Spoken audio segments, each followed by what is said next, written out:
Thank you for listening to Life Improvement Radio. You are listening to a rebroadcast of a previously recorded show. We're live at the Miami Book Fair, powered by Life Improvement Radio, Neil Haley Show. Check me out at neilhaley.com for more information. I'm with my co-hosts Eric Remmel from Life Improvement Media and Peter Elvidge from the Perseverance Network. And Eric and I are reminiscing before we talk to our guest about 8 years of interviews. And all the archives are available right now. Eric, where?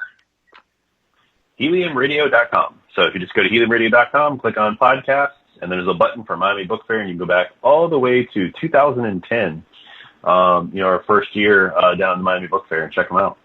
You know, it's very interesting, and Eric, in that thinking about specifically enough, how many interviews have we conducted in that time? And you'll have to kind of give us that number next year so we can say how many till we reach some milestone just for that in general. So looking forward to that. We will be in Miami next year. All right, so I'm excited about my guest on the line. I have author Steve Liebowitz, author of Deborah, Saul the First King, and David the Usurper.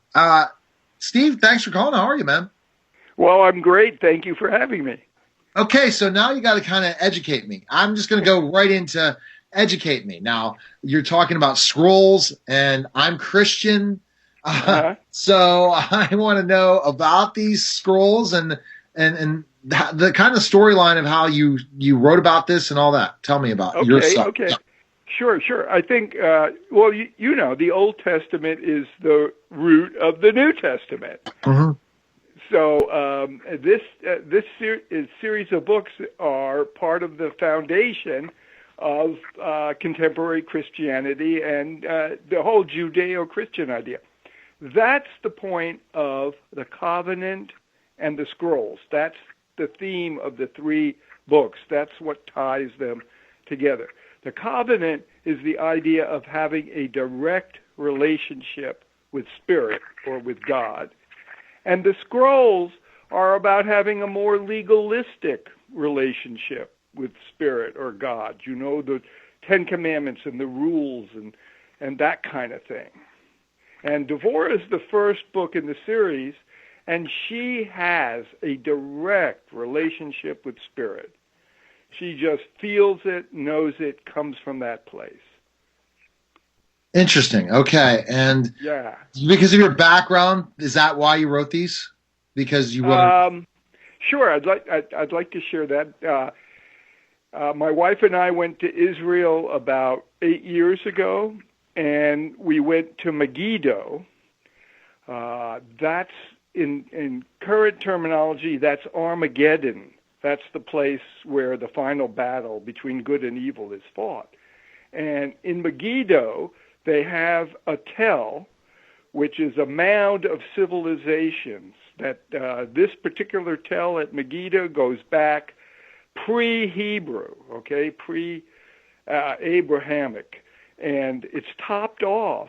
You can walk around at the top of it at Solomon's son's castle. And it's a ruin, but they have plaques at different places, and it says this was the stables, this was the dining hall, et cetera, et cetera, et cetera. So I never heard of. I knew Solomon had sons, but I didn't know who or anything. So when we got home, I finished off what I was working on at that time, which is called the Dream Group trilogy, and then I started doing research to find out who Solomon's son was. Does that make sense? Yeah. Yeah, so I take out my Bible and I blow the dust off it because I hardly ever refer to it. And I'm leafing through and I come to the book of Deborah. Deborah, it has 5 pages in the Bible of Deborah. And her Hebrew name was Devorah. So that's the first book, Devorah. But Deborah is, of course, I'm sure you could imagine, was the first and only female judge of that time. Yeah. The judges were not judges in black robes like we like to think of them. They were between God and humanity. They were there to get clear and to render good judgment. The most famous judges are Gideon. Most people know Gideon. And, of course, Samson was a judge. So they were in the book of Judges. But Deborah, in the 5 pages, this is so amazing. I got to share it. In the 5 pages, they have Barak, who was her general, who fought the Canaanites, and he did not want to fight. And Deborah had to talk him into it. Wow. And yeah. Oh, it's so interesting. And then they had her colleague, Yael, spelled with a Y-A-E-L, Yael, and her colleague, upon commandment from God, murdered the Canaanite general, Sisera, by driving a tent peg through his head. So this is in 5 pages, right? And yeah. So I'm a writer, so I said, geez, how do you translate this into something that would make sense for contemporary readers? So that's what the book is. It follows the 5 pages more or less, but it's 300 and some odd pages about the motivations of all the characters. And one of the things, can I share another thing about it? Yes. Okay. This takes place 175 years after Moses led the children out of Egypt. Okay. So they had more or less 175. It's a long time. Yes. But they had more or less a kind of direct experience with spirit. There were people who had stories of what it was like to go through the Red Sea and all that. But what's so fascinating is that even all this time, the Hebrews were immigrants in Canaan. Okay? They were immigrants. God allegedly gave the Hebrews the promised land, but the Canaanites were already living there. And the Canaanites already had a high civilization, much higher civilization than the Hebrews had. And so part of the book, and it struck me as I was doing the research and writing it, was the idea of the parallels between what we're going through now, not just us, but the Europeans, with immigration, because the whole issue was immigration for the Canaanites. They were being invaded, literally. Okay. Go, Peter. Yeah.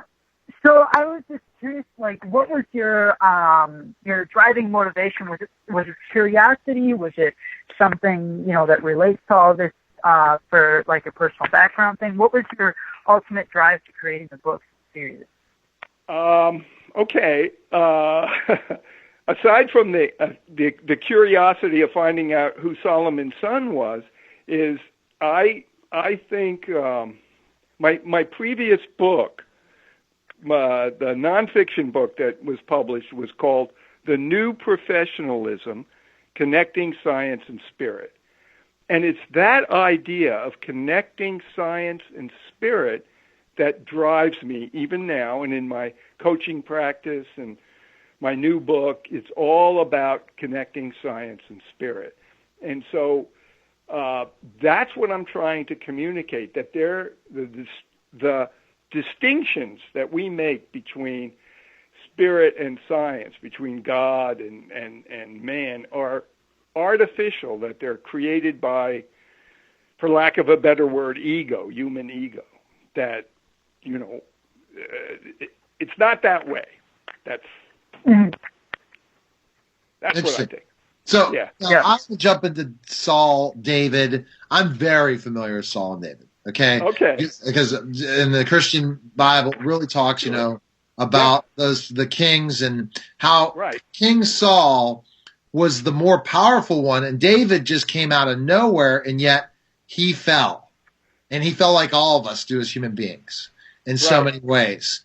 And so that's where I'm very familiar with taking myself through the entire Bible, which lots of Christians, especially Catholics, don't do. So Right. I'm very familiar with Saul and David.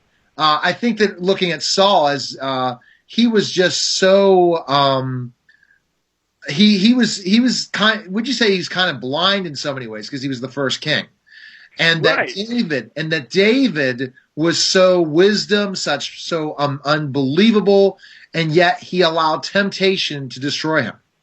That's yes.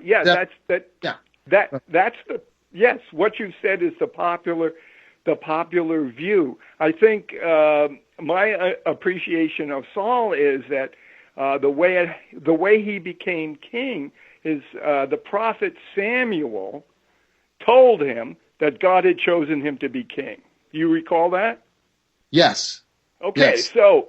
So one day, and the way the Bible story goes, and I picked up on it, is Saul's family were landowners. Saul's father sends him out to look for 2 lost mules. And in the search for the mules, he comes upon Samuel. And Samuel tells him that God has chosen him. And in that same day, anoints him. Now, Here you go. This guy, one minute he's the son of a landowner, next minute he's king. Yes. So to me, all of his trauma, his anguish, his stress comes from that. I mean, imagine today you're who you are, and tomorrow you're king. I mean, whoa, that's really hard to deal with, I think. And also, what was going on, Samuel was not at peace with his choice of Saul. So Samuel was ambivalent about Saul being the king. Samuel, the historical background for that was that the people kept saying, "Give us a king. We want a king like everyone else." Yes. Up until that time, the prophets Samuel and the others did not, and supposedly God did not want anyone between him and the people. So here, Samuel was forced, so to speak, to pick a king. He didn't want to. And so he picked Saul, allegedly because Saul was a big man, tall, head and shoulders above everyone else. Exactly. So he would be an ideal king. But Samuel's ambivalence, I fictionalized the account, of course, and made it more 20th century.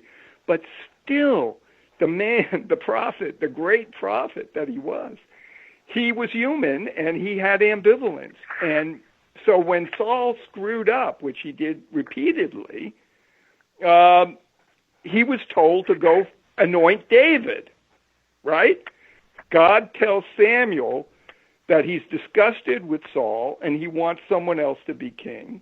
So Saul goes and finds David to be king.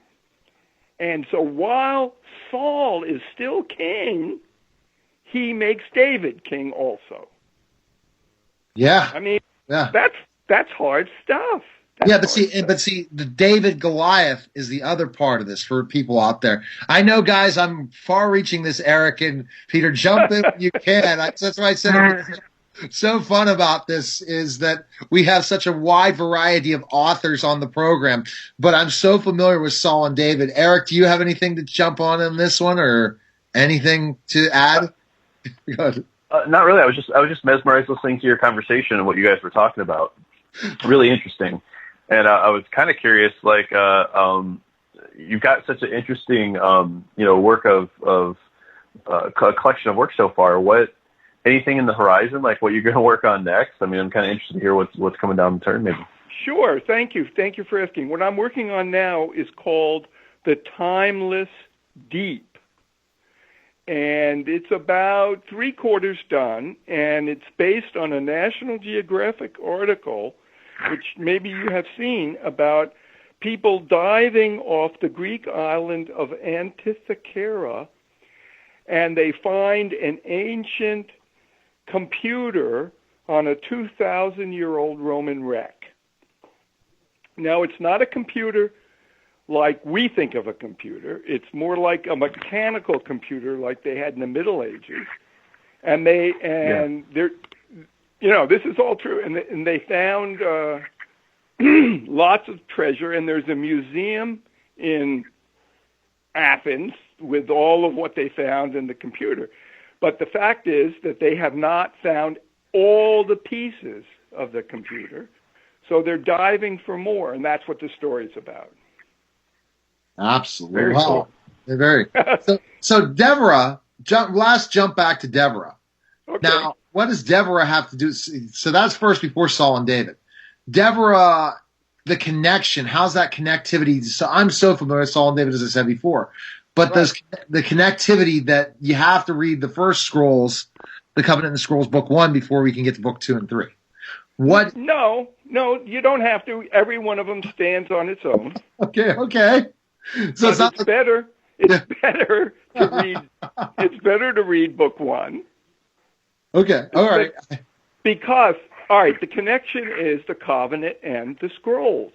That is that she is the sort of the direct inheritor of the connection that Moses had with Spirit. So that she is about the covenant. She represents that.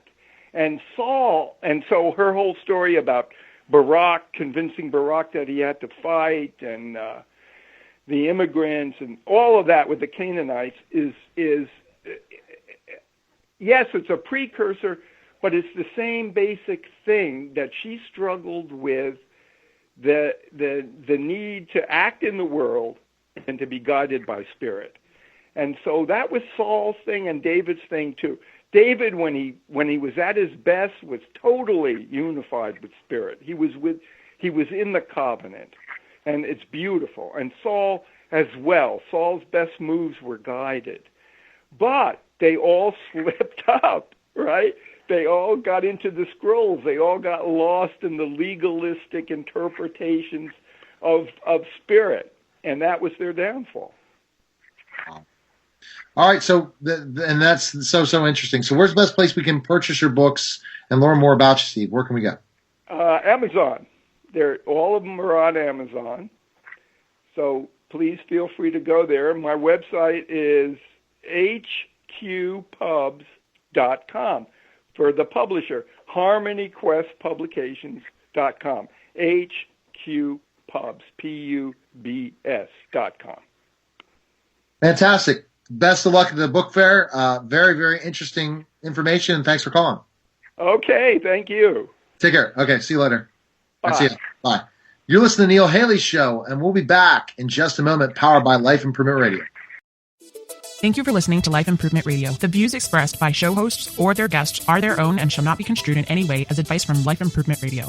We make no recommendations or endorsements for radio show programs, services, or products mentioned on air or on our website. Personal perspectives expressed by the producers, writers, or editors will always be presented as such. Any rebroadcast or retransmission without the expressed written consent of Life Improvement Radio is strictly prohibited. Thanks for listening.